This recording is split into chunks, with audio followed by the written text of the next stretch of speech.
Now, primary and secondary systems, two chillers are connected in parallel. Now, how this particular diagram, now we will going to understand. You can see over here in this diagram. First, we understand it. What is over here?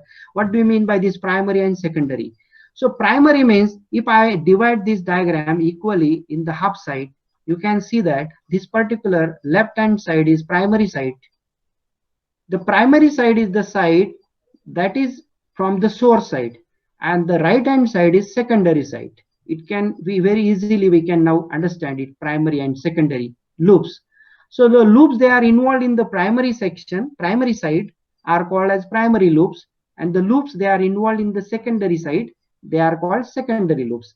So what components are there in the primary side? Maybe boiler, chillers, different pumps, okay, primary pumps, then different types of transmitters, flow transmitters, then walls, different walls, temperature transmitters.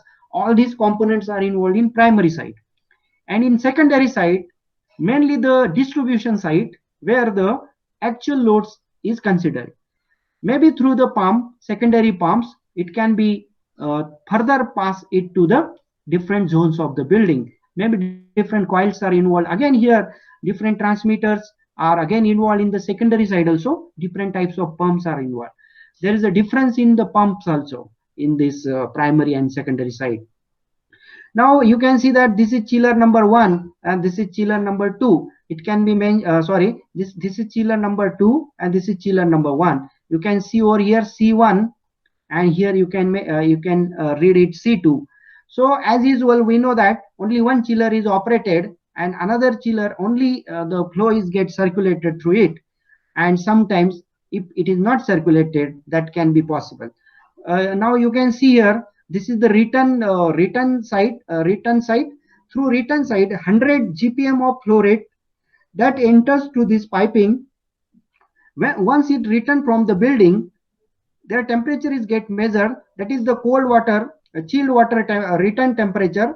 That is to be noted at 56 degree Fahrenheit. It can be mentioned over here. Once it can be measured, it will be further passed to the primary side. From the secondary side, it enters into the primary side.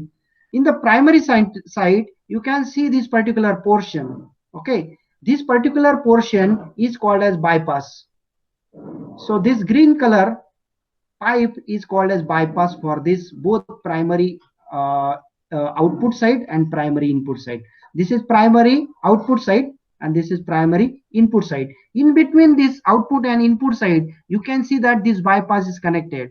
This the role of the bypass is either to maintain the equal flow rate in the both the outlet side or inlet side, or we can manage according to the requirement.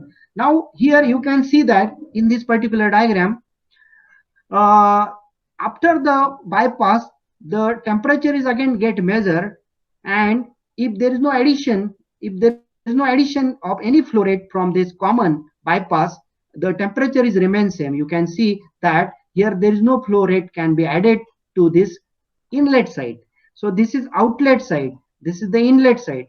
In the inlet side, nothing will be get added to this return chilled water temperature is again remain same, and then it will enter to the chiller 1, and through chiller 1 by pumping the 1000 GPM.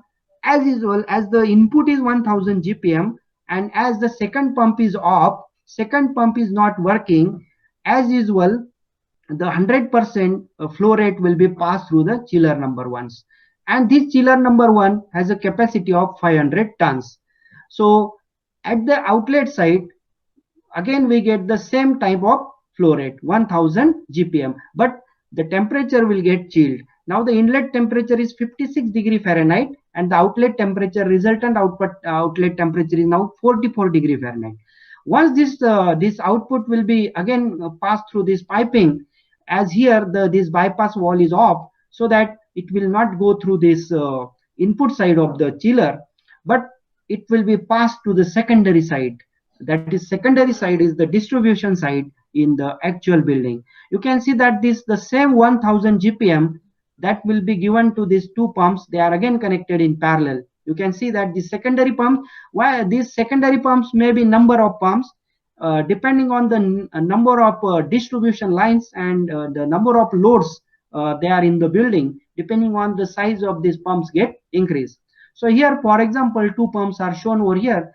The same will be maybe the dividation may be there, 500 from here and 500 from here, and equally now it will be get passed through this pump.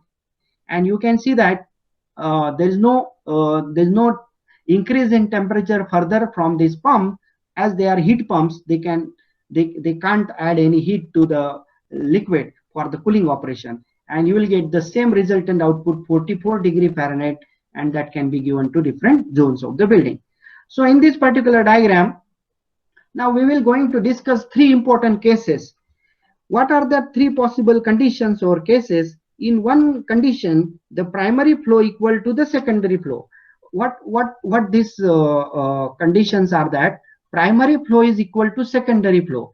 What do you mean by this? This is the primary side and this is the secondary side. So you can see that the output of the primary side is 1000 GPM, and you can find that the resultant output from the secondary side is also 1000 GPM. So that this particular case is called as primary flow is equal to secondary flow.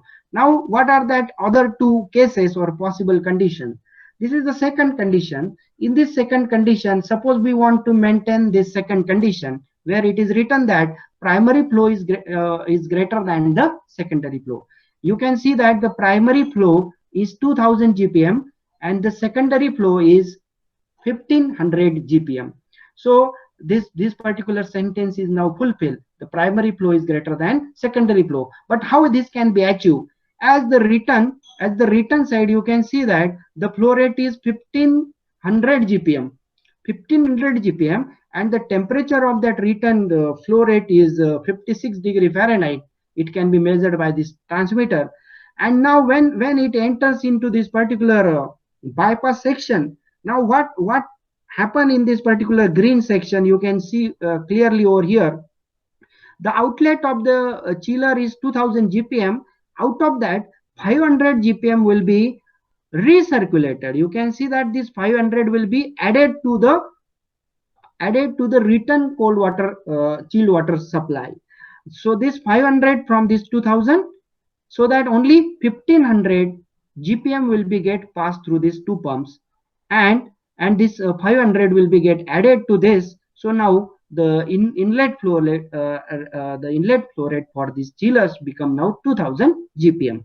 So in this way, for example, here in this case, both the chillers are on. You can see that chiller number 2 is also on and chiller number 1 is also on. So this pump will distribute 1000 GPM to chiller number 1, and this particular pump will distribute another 1000 GPM to this, so that the total will be 2000 GPM. So in this way, the output will be remain 2000 GPM. But with the help of this bypass connection, we can manage the requirement as per the demand. If the demand is less than the production, now here the demand is the production is 2000 GPM per hour per minute, but the demand is only 1500 GPM. Correct. So in that case, this bypass arrangement will be very, very useful. And the last case is that the primary flow is less than the secondary flow. You can see that the primary flow rate is only 1000 GPM and the secondary flow rate is 1200 GPM. So how this can be managed? The input is less but output is more. So that can be utilized from the output. You can see here the return chilled water return is 1200 GPM, and now in the bypass section you can see here, out of that now the 200 GPM is given to this output of the chiller side. Okay, the output of the chiller side 200 get added, so this 1000 plus this 200, it become 1200 GPM, and this 1200 GPM will be circulated to the building different sections. So in this way the primary and secondary loops will work together as per the different demands of the different demands. So here what happened in this particular chiller, why the input is less but output is more? Why the input is less? Because the chiller number 2 is off. Okay, as the chiller number 2 is off, so that the flow through that chiller is 0 GPM, and only this 1000 GPM will, the resultant 1000 GPM will be passed through the chiller number 1, and the resultant output is 1000 GPM with reduced temperature to 44 degree Fahrenheit. So in this way, if possible, sometimes we can also add the return chilled water to the output of the chiller. But one thing you can note over here, that the temperature that reduces by the chiller is 44 degree Fahrenheit, but by adding of this return chilled water to this the chilled water, so that the effect of that, you can see that the temperature of the supply building is only 46 degree, means 46 degree Fahrenheit. It increases to 2 degree Fahrenheit. So because of this, return is get added over here. So because of that, as this is not chilled water, so it is warm water, as that get added to the chilled water, so that the temperature of that get raised. So in this way, we can easily understand these three conditions of primary and secondary distribution system. Some load calculations are also over there. So this is the British thermal unit per hour load, how it can be calculated. You can see by the capacity of the chiller and the flow rate and the difference temperature. What will be the temperature difference between the primary and secondary side? That temperature difference is also noted over here. So what is that temperature difference? Here it is 56, and here it is the output is 44 degrees Celsius. So that temperature difference is called as del T. And how to calculate the tons capacity of this particular chillers? That is the 500 capacity, means the output capacity in tons of the chiller can be calculated. This is the output capacity of the chiller, can be calculated by this equation: 500 by the chiller capacity, flow rate, and the temperature difference, divided by the we can say that the flow rate.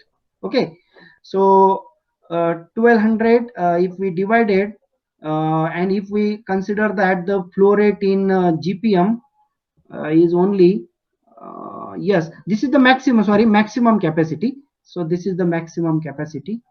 The maximum capacity of this particular unit is 1200 GPM. This is the divided by maximum capacity, and actual flow rate is, for this case, for example, 1000 GPM. So this 1000 GPM into, for example, if the temperature difference is 12 degree Fahrenheit, then we get 500 tons capacity, means it can continuously deliver 500 tons to the load. So in this way, we can calculate the loads also. So here two different cases are mentioned. In the left side, you can see that the chiller is fully loaded. So that fully loaded means that it can produce 500 tons. In the second case, chiller is only operated for 83% loaded, means the load demand is only 83%. So that the ton capacity at the load side is only 417 tons. So this will be because of the temperature difference only. You can see that the chiller capacities remain same, 500 tons. The flow rate is also remains same in both the cases, but here the temperature difference is higher in this, and here you can see that as the temperature difference reduces, the capacity, the demanding capacity will be decreases. So you can see this also from here. You can see that this return temperature is 56 degrees Celsius, and here it can be 54 degrees Celsius. So that only the chiller will be 83% loaded. So 100% utilization is not possible due to the bypass action. So there are different types of these things are there. You can see from this particular picture one more arrangement where the three chillers are connected. You can see the chiller number 1, 2, and 3. The pumps, they are used for the primary side. This is the primary side of the pump. The chiller side is primary side, and this is the, you can see that this is the output side. You can see in the output side also there are pumps. So this is the variable volume pumps. So mainly the output side pumps are variable volume, VV pump, variable volume pump, and in the input side CV type of one, constant volume pumps. So in the input side the pumps are constant volume pumps, and at the output side the pumps they are used are variable volume pumps. Along with that, different types of other components are also involved in the chiller system. So this input side or the primary side is also called as production side. The another way, another word for this primary side is production side, because it actually produces the chilled water. And after the production of this chilled water, it get distributed by through this pump, so that that side is called as distribution side. And this is the bypass line. That the importance of these bypass lines, now we are well aware why this bypass line is very much important. Depending on the variation in the load, so this bypass line can adjust the things. I will not going to read this theory part. You can see one more arrangement for in the production side. You can see that there is a separate three pumps for three chillers. Okay, this pump, upper pump, and this lower pump, they are also connected in parallel, but they can be the connection may be different, but they can be for the three chillers. And you can see one more change in the distribution side. There are two distribution pumps. They are again connected in parallel, but the output is common for them. So there are different alternative arrangements are utilized in different chillers. So this particular walls are isolation walls. It can be mentioned over here. These are the three different isolation walls. So you can see this bypass line. Now you are well aware with this now. So this is the supply side, and after this supply is connected to the pump, and then it will be distributed to different loads. So these are the loads. So these are the loads in the building, maybe coils and that. And this is the return side, and in between these two there is a bypass line. So this bypass lines is very important part in chiller. So you can see here, whenever the bypass line will function, when there is a excess supply, okay, when the supply is excess than the demand, it can be recirculated to the return side. And if the demand is more, but the production is less, then the return chilled water can be added with that, so that the demand will be fulfilled. So in this way, the bypass action will be work.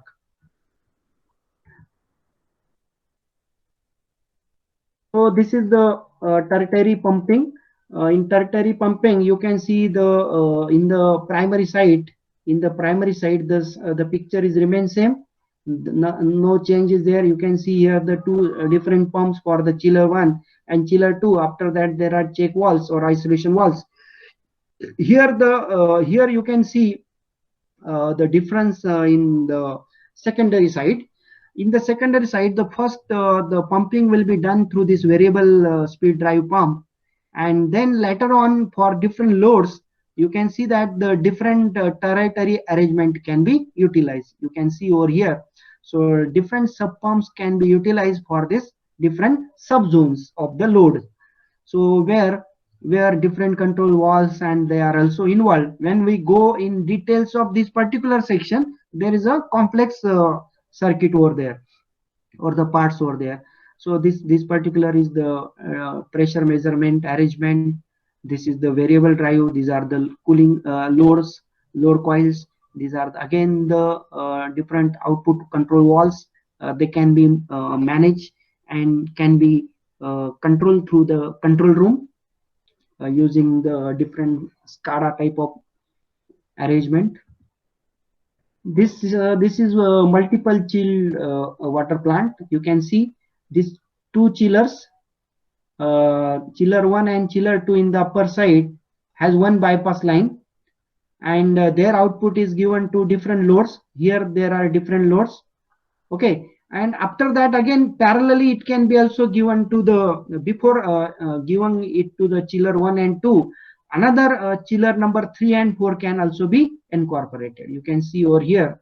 So this particular chillers, this can be also utilized in this way, so that this particular combination is called as multiple chilled water plants. And for the distribution of the new plant, you can see here, this is the existing plant. for that chiller 1 and 2 can be utilized.